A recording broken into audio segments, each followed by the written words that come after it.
E aí, meu povo, sejam muito bem-vindos a mais um vídeo no meu canal. Hoje o vídeo vai ser um pouco diferente, vai vir um pouco com a temática de vocês aí que adoram meus vlogs, assistem meus vlogs e me acompanham nas outras redes sociais. Já viram que eu tô na minha running era, ou seja, na minha época corredora. E aí eu vou trazer um pouco pra vocês de medos que eu tinha, desde que eu comecei nessa época da corrida, e trazer um pouco da parte nutricional pra você que tá querendo começar a correr. O que que você pode esperar, como que são os treinos e nananã. Mas vamos lá, eu comecei a correr. Será que eu vou perder toda a minha massa muscular? Será que eu preciso de suplemento? Será que eu preciso de gel de carboidrato? Será que eu posso comer mais? Vamos lá, vamos responder todas essas dúvidas pra vocês. Gente, eu comecei a correr foi em abril. A gente tá em junho. Não faz nem 2 meses, eu já fiz a minha prova de 5 km. Aí você acelerou muito. Talvez, porque eu me empolguei. Mas a corrida sempre foi algo que eu falei que eu não ia fazer. E aí eu fiz. Paguei muito com a língua a questão da corrida, mas a corrida tem me ajudado muito uma questão mental, sabe? Faz muito tempo que eu já tava com o bode da musculação, daí entrei pro Hyrox, que é uma modalidade diferente. É um crossfit, mas não é um crossfit, não é crossfit, é diferente. Mas eu tenho gostado bastante, o Hyrox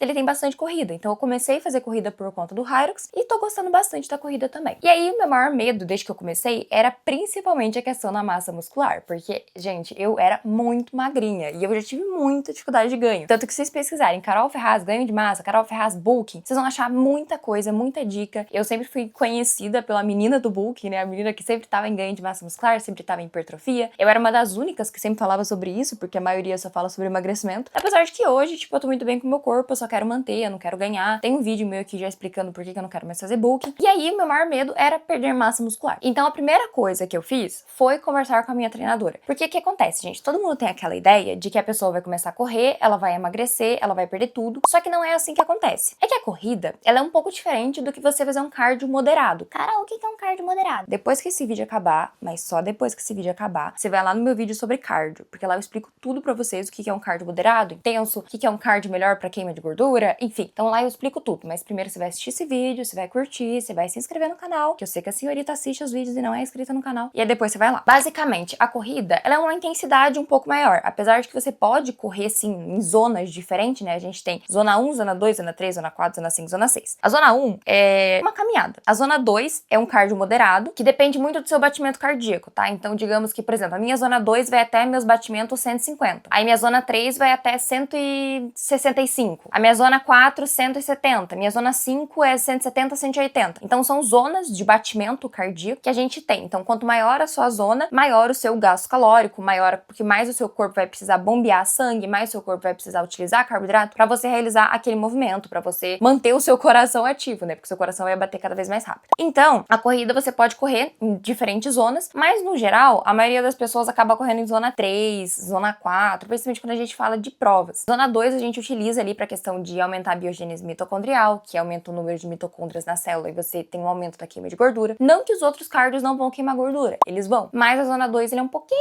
melhor em relação a isso. Voltando ao ponto, não é que a corrida vai te fazer perder peso, ela vai aumentar o seu gasto calórico e aumentando o seu gasto calórico, aumentando as suas mitocôndrias, as pessoas passam a emagrecer. E também que pessoas que correm muito, correm maratona, correm ultramaratona, são pessoas já atletas mesmo, você ser mais leve é melhor pra corrida, porque isso te torna... É mais fácil de você correr e chegar às longas distâncias. Por isso que os corredores geralmente são mais magros. Mas não é porque a corrida tem esse poder. Porque se você correr 21 km e a sua dieta tiver um superávit calórico, você vai continuar com um peso mais alto. Vai continuar, se estiver em sobrepeso, você vai continuar com sobrepeso. Então não é a corrida em si, é a corrida aliada com a alimentação. Eu não quero perder o corpão, o volume que eu tenho, mas ao mesmo tempo eu também tô querendo correr. Então eu ajustei um pouco da minha alimentação, subi um pouco as calorias, mas não subi muito. E tô mantendo os meus treinos um pouco diferente. Porque o que acontece com a corrida também? A corrida, ela vai te exigir também de uma parte muscular que a gente não usa na musculação. Então, acho que as minhas 2, 3 primeiras semanas correndo, gente, eu sentia tanta dor, tanta dor. Não que eu ainda não sinta, mas eu sinto menos do que antes, que meu corpo tá se adaptando. Mas eu sentia dor, tipo, nos músculos muito diferentes. Porque são músculos que a gente não utiliza na musculação, sabe? E aí, o que que acontece? A perna, muitas vezes, acaba ficando cansada. Então, que nem, por exemplo, eu treino corrida, no outro dia eu treino perna. Aí treino corrida, no outro dia eu treino perna. Basicamente, minha perna não descansa. Descansa do estímulo, né? Digamos assim. Mas não descansa completamente. Então, eu ainda tô tentando achar a melhor divisão possível, mas eu diminui os meus treinos de musculação. Agora eu tô treinando 4 vezes na semana, antes eu treinava 5. 2 dias de perna, 2 dias superiores, e tá sendo basicamente assim. E isso ajuda bastante a manter a massa muscular. Tem um estudo que mostra que se você quer só manter a sua massa muscular, você reduzir o seu volume pra 1/9 do que você já treinava, já é suficiente mantendo a alimentação. E é interessante, até porque basicamente um treino full body, né? Você treinar o corpo todo todo num dia só já seria o suficiente. Mas como eu gosto de musculação, eu vou fazer assim. E a gente vai vendo como que tá certo. A corrida tá em alta agora, uma das coisas que eu nunca quis fazer era porque eu sabia que era modinha, só que de fato eu tô gostando muito. Só que as pessoas, com relação à corrida, elas trazem, às vezes, muitas informações enganosas. Às vezes não, sempre, né? Tipo, sempre que alguma coisa tá em alta, a mesma coisa foi a musculação, a mesma coisa foi tudo. Começa a vir suplemento, começa a vir um monte de coisa que você não precisa. Até eu mesma, eu comecei a correr, eu comecei a ver um monte de coisa, até meu namorado falou, amor, não precisa, né? A única coisa que de fato eu investi foi num tênis. Eu comprei um Corre 4, que é um tênis mais em conta, assim, tipo, é uns 400 reais, 500 reais. Não que 400 reais seja pouco dinheiro, mas que a maioria dos tênis é 1.000 e pouco. Então eu comprei um tênis de corrida, porque eu não tinha, e eu não tinha nenhum tênis que, assim, pudesse correr, e aí isso pode dar problema, né, mais pra frente. Falei, não, beleza, eu vou investir só no tênis. De resto, eu não comprei nada mais, assim, eu não uso suplemento, eu não uso nitrato, não uso eletrólito, não uso gel de carboidrato. Óculos eu peguei, eu pego do meu namorado, mas, tipo assim, eu não comprei. Então, virou muito um mercado, né? Não que não seja um mercado, tudo é um mercado, mas tem muita coisa que você não precisa. Ah, o que você precisa pra correr? Você precisa de força de vontade e correr. Como que eu comecei? Caminhando, correndo, caminhando, correndo. Hoje eu tenho assessoria, né? Eu tenho um seguidor, na verdade, que começou a montar meus treinos, e ele tem uma assessoria de treino. Então, tá me ajudando bastante, né? Então, eu tenho um treino longo e 2 treinos de intervalados. Aí entra uma parte também muito importante. Como eu falei pra vocês, eu subi um pouco minha dieta, mas eu não subi muito. Tem muita gente que acha que assim, ai, comecei a correr, agora eu posso comer tudo, porque eu tô gastando muito. E é assim que a vaca foi pro brejo. Porque uma coisa que vocês têm que entender é que a gente tem o nosso gasto calórico, né? Vou dar uma palhinha aqui do próximo vídeo pra vocês. Nosso gasto calórico total, no caso, né? 70% desse gasto é a taxa metabólica basal. Ou seja, é literalmente tudo aquilo que você usa pra sobreviver. Se você ficar em coma, é o que o teu corpo tá gastando. Aí a gente tem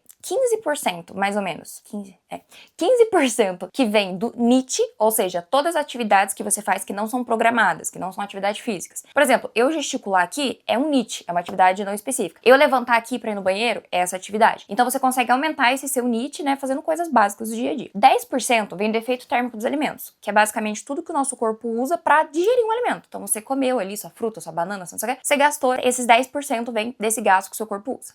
5%, pasmem, 5% vem da atividade física. Ai, caralho, então eu vou parar de fazer atividade física. Não, porque daí você vai emagrecer feio, você não vai emagrecer bonito, definido, teu corpo não vai ficar saudável. Não é assim. Por que eu tô falando isso? Pra que vocês entendam que não é porque você tá comendo mais que você tá correndo, que você tem que comer necessariamente muito mais. Eu aumentei a minha dieta cerca de 200 calorias só pra eu ficar numa manutenção e não perder peso, porque agora o meu objetivo é manter, não é continuar em déficit. Eu só quero manter, sabe? Eu aumentei cerca de 200, 300 calorias e é isso aí, ainda tendo as refeições livres, né? Que eu saio uma vez a semana, eu saio da dieta. Se você, por exemplo, eu corro no máximo 5 km. Ah, vou começar a correr 10. Talvez tenha que aumentar um pouco mais. Ah, vou correr 21. Não, aí tem que aumentar mais. Vou correr 40. Aí tem que aumentar. É tudo questão de distância e da intensidade que você tá colocando ali, tá? Então não é só porque você aumentou o exercício que você pode comer de tudo, que daí entra o maior erro das pessoas. E assim, conforme a distância vai aumentando, né? Eu vou fazendo 5, 10, 15, enfim, vão mudando também as estratégias. Então lembra que eu falei pra vocês sobre suplementos? Os suplementos acho que mais conhecidos, assim, da corrida. Tirando a creatina, que eu acho que a creatina é conhecida meio que por todo mundo. Se vocês quiserem um vídeo só sobre creatina, eu posso explicar pra vocês. Porque tem muito mito relacionado a ela. Mas a gente tem alguns suplementos que as pessoas usam, que é o nitrato, que é um ótimo suplemento, assim, que ajuda na vasodilatação. Só que não é extremamente necessário. A gente tem os eletrólitos e, gente, esse eu tenho uma raiva. Ai, gente. Tanto que eu fiz um vídeo sobre isso. Quando eu fui pra Corrida do Rio, eu fiz um vídeo sobre isso. Muita gente veio falar comigo sobre isso, porque tem muita gente que assim, ah, vou correr 5 km. Aí já compra sachêzinho de eletrólito, coloca assim, ou aquelas bebidas esportivas, sabe? Você vê os jogadores usando. E aí começa a tomar, nossa, vou correr 5 km, vou precisar repor meu sódio. Gente, não precisa. A recomendação é que acima de 1 hora de exercício, você comece a suplementar de 300 a 600 miligramas de eletrólito. Acima de 1 hora. Eu corro 5 km em 30 a 40 minutos. Não precisa disso. Não tem porquê. A não ser que eu vá fazer a prova num lugar muito quente, que eu sue muito. E aí sim, eu perca muita água. E aí a gente fala da questão da hidratação, né? Pra você saber mais ou menos quanto de água que você perde, o legal é assim, você se pesa antes da corrida, se pesa depois. E aí você tem um total de água que você gastou ali, sem ingerir água, no caso, né? Sem ingerir nada, você sabe quanto que você perdeu. Mas é importante você se hidratar, são importantes os eletrólitos neste caso. Mas pra maioria das pessoas não tem tanta necessidade. É muito importante também que a gente pense na questão do pré-treino, né? Ah, o que eu como antes da corrida, o que eu não como, será que eu preciso usar alguma coisa durante a corrida? corrida, né? Você vê aqueles corredores com gelzinho de carboidrato, com bebida de carboidrato. Então vamos lá. Intratreino, né? Do meio do treino, gel de carboidrato, essas coisas. Só acima de 10 quilômetros. Até 10 quilômetros, o corpo consegue tranquilamente manter uma boa distância, tipo, sem consumir tanto carboidrato assim. Acima disso, a gente pode pensar numa suplementação a cada 1 hora, a cada meia hora, depende muito do que você vai fazer. E também no seu trato gastrointestinal. Porque uma coisa que as pessoas fazem muito, eu vejo muito, é que elas começam assim, vou testar o gel de carbo. Nunca usou nada, a pessoa faz uma low carb, nem come carboidrato direito, o intestino não tá acostumado, e aí a pessoa tem dor de barriga, ela tem, perdoa a palavra, mas ela tem diarreia, ela começa a passar muito mal com aquele carboidrato. Tanto que se for fazer alguma prova, você sempre vai testar tudo antes. Você não vai testar nada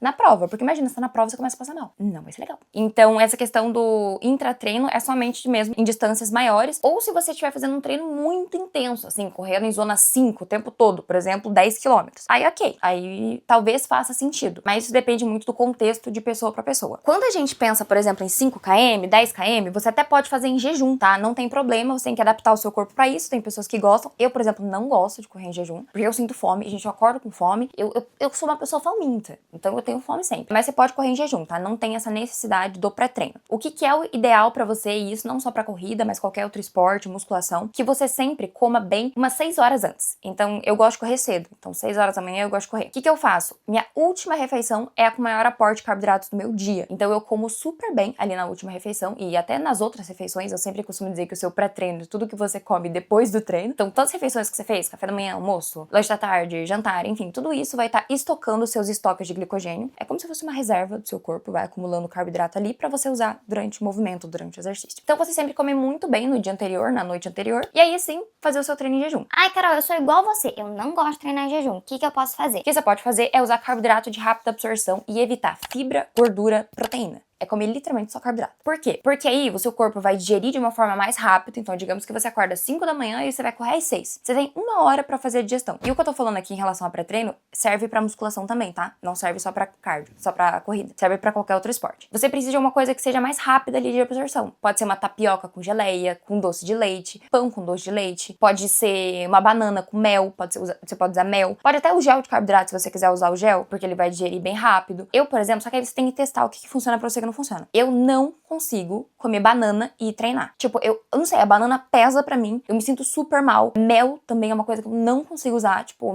eu passo mal mesmo. Geleia dá super certo pra mim. Pão branco, não pão de fibra, dá super certo também. Tapioca. Então você tem que ir testando. Tem pessoas que comem banana com mel antes de treinar. Gente, se eu comer banana com mel, eu fico na cama. Eu não consigo.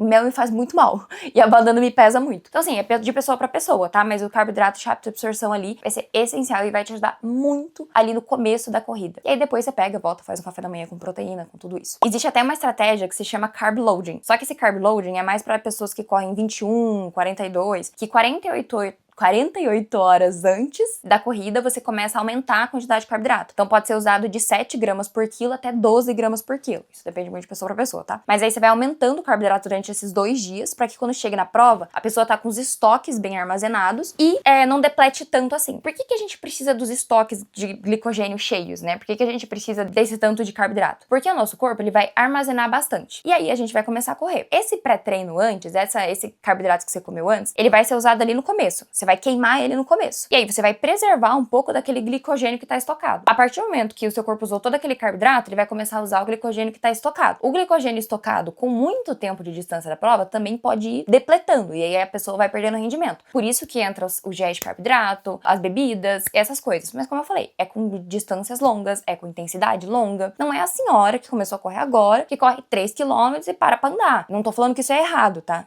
Jamais. Até porque eu faço isso muitas vezes. Mas porque quem precisa mesmo de mais coisa assim é uma performance maior. São pessoas com maior performance. Eu acho que hoje também a gente normalizou muito, tipo, correr 21 km como se fosse qualquer coisa. Gente, é muito difícil. Já correram 5 km? É muito difícil. Esses tempos eu fui no correio e o correio fica 5 km da minha casa. Eu fui dirigindo, falei, nossa, 5 km, né? O que eu corri hoje de manhã. Foi no mesmo dia que eu corri. E fui andando e falei, meu Deus, gente, eu corri tudo isso. Tudo isso. Coisa que a gente não tá acostumado, sabe? Tipo, a gente pensa, corri só 5, só 10, só isso. Gente, é 5, é 10, é coisa pra caramba. Então, assim, a corrida tem me feito muito bem, tem me ajudado muito. E o meu maior conselho pra vocês em relação a isso é cuidem da alimentação de vocês no geral, tá? Se você tá começando agora, se você não tem nada assim, só mantenha a sua alimentação saudável, come carboidrato sem medo. Esse negócio de, vou diminuir muito meu carboidrato e tá, eu vou correr bem, você não vai. Tem que cuidar bastante se você, por exemplo, tá com sobrepeso e quer perder gordura. Você vai ter que ficar num déficit calórico, isso não vai ter como, tipo, não vai ter como fazer uma dieta de manutenção como eu faço. Só que tem que cuidar também pra você não comer muito pouco, né? Porque aí seu rendimento vai caindo. Mas corram, tentem fazer da melhor forma possível, fortaleçam, pesquisem muito sobre. Se possível, invistam em profissionais. Então, se vocês quiserem consultoria, inclusive, nutricional, o linkzinho fica aqui embaixo, eu atendo vocês. Mas em relação a treino, em relação a treino de corrida, tudo isso, sempre que puderem buscar um profissional, vai ajudar muito. Porque assim, se eu não tivesse o meu treinador, eu acho que eu estaria completamente perdida, porque da parte nutricional eu entendo. Eu até entendo, tipo, eu pego artigos, eu vou lendo a parte de corrida, mas tem uma pessoa pra te direcionar, ajuda demais. Espero que esse vídeo tenha ajudado vocês. No próximo vídeo, na verdade, eu vou trazer pra vocês como que vai ser a minha feira Natural Tech. É uma feira muito legal, muito diferente, vai ter vários influenciadores lá. Vou trazer pra vocês. E no próximo, eu vou trazer sobre falsa magra, que é uma coisa que vocês estão me pedindo, ó,